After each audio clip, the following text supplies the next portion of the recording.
Hi, my name is Shaye Larkin. I'm a San Francisco bankruptcy and tenant rights attorney, and one of the services I provide to my clients on a regular basis is I help tenants get their security deposit back from the landlord after they've moved out and the landlord has taken the deposit illegally.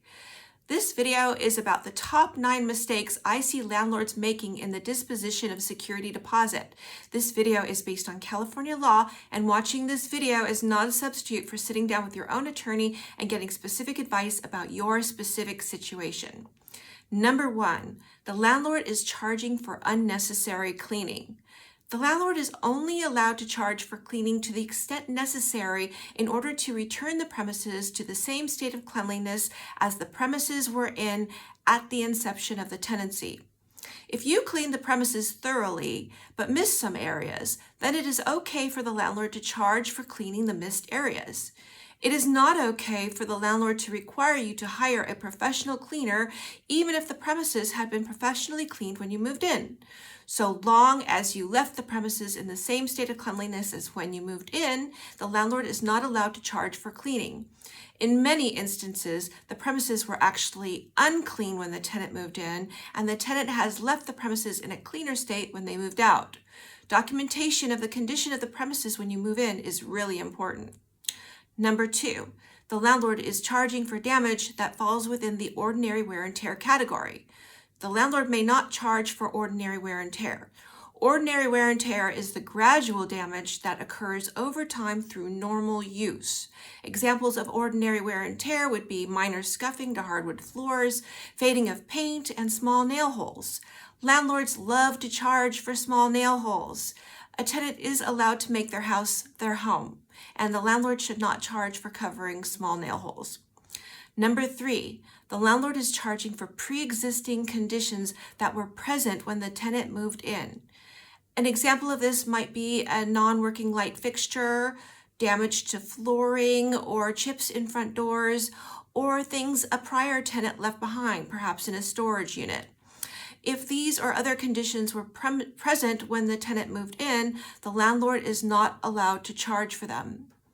Number 4, the landlord is charging for cleaning and repairs, but they failed to offer the tenant a pre-move-out inspection after the notice of intent to terminate the tenancy was issued, but before the tenant moved out.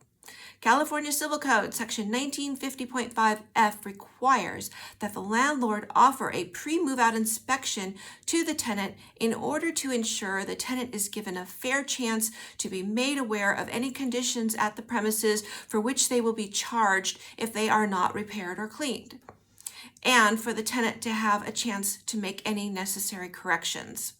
If the landlord did not offer the departing tenant a pre-move-out inspection, then they are not entitled to charge for repairs or cleaning. Note, however, that in certain types of eviction cases, such as eviction for failure to pay rent or for creating a nuisance at the premises, the landlord is not required to offer a pre-move-out inspection. Number 5. The landlord is charging for repairs and cleaning even though they failed to provide the tenant with the required written statement of action items at the conclusion of the pre-move-out inspection. In this situation, the landlord provided the pre-move-out inspection, but they didn't provide the required statement or checklist of action items the tenant needed to correct in order to avoid being charged. Failing to provide the written statement or checklist at the conclusion of the pre-move-out inspection is the same as not providing any inspection at all, and the landlord is not allowed to charge for repairs or cleaning.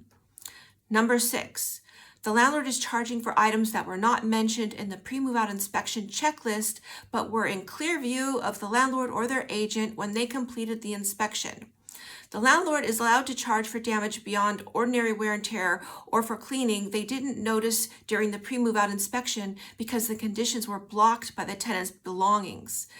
But if there was nothing obscuring the condition and the landlord failed to mention it in the pre-move-out inspection checklist or statement, then they are not allowed to charge for it later. Number 7, the landlord is overcharging for repairs or cleaning. I have seen overcharges as egregious as $150 being charged because the landlord's contractor changed a light bulb. Another egregious overcharge I have seen is charging because the landlord's contractor had to push a garbage can out of the way.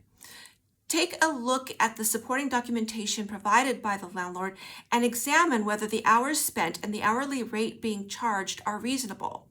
Also, look at the receipts for materials purchased and see what they bought. The landlord is not allowed to upgrade to a more expensive replacement item.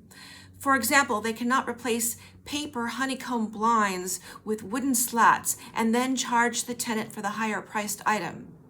Number 8, the landlord has failed to provide the required supporting documentation with the statement of disposition. If the landlord's employee did the work for which the departing tenant is now being charged, they are required to provide documentation showing the hours spent and the hourly rate being charged for the work, as well as receipts for any materials purchased. If the work was completed by a person or company that was not the landlord's employee, then they are required to provide copies of any invoices, receipts, or bills that were issued. If this documentation is not available when the landlord issues the statement of disposition of the security deposit, then the landlord can provide a good faith estimate of the cost of the work, and then once the repairs are completed and the documentation is ready, the landlord has 14 days to give them to the departing tenant and issue the final disposition of the security deposit. Please note that if the total cost of repairs and cleaning is less than or equal to $125, then the landlord does not have to provide supporting documentation. Number 9, the landlord is charging for repairs or cleaning even though they failed to send the statement of disposition of security deposit to the tenant and issue the appropriate refund within 21 days of when the tenant moved out. If the landlord failed to put the disposition of security deposit and applicable refund in the mail to the tenant within 21 days of when the tenant moved out, then they are not allowed to make any deductions for repairs or cleaning from the security deposit. Note, however, that the landlord is allowed a reasonable time for mailing, and 5 days would be considered reasonable. This has been the 9 most common mistakes I see landlords making in the disposition of security deposit, and thank you for watching.